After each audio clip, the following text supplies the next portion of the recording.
Go. Hi, my name is Rodney Harris.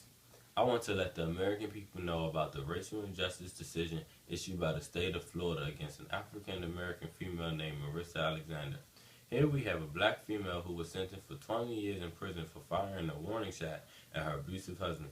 Alexander testified that she went to her former home to retrieve the rest of her clothes, and this is where her and her husband began to argue, so she fled into the garage to get in her vehicle, but the doors of the garage were not open.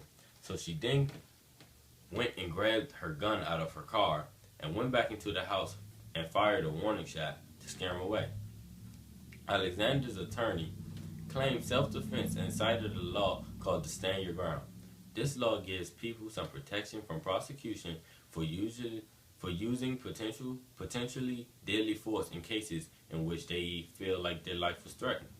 However, the state attorney argued that the Stand Your Ground law did not apply because Alexander acted in anger, and the judge agreed. He said by Marissa returning to the house showed that she was not in fear for her life. Therefore, he convicted Marissa on 3 accounts of aggravated assault with a deadly weapon, which carried a mandatory 20 years sentence under Florida state law.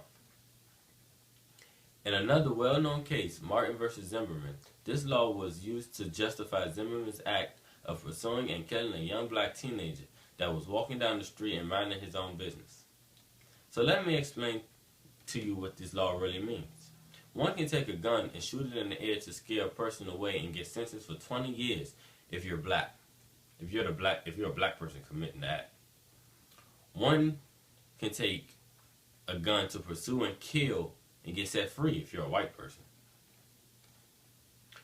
Where is the justice in these unjustified resolutions issued by the courts? Who are you to determine if a person felt threatened or not, Your Honor? This law has caused a split in the American people, and it's interesting to know that a poll, which was conducted on July 28th through the 31st, found a division between black and white voters on the issue. A full 57% of white voters are for Stand Your Ground laws, with the same number of blacks voters against it.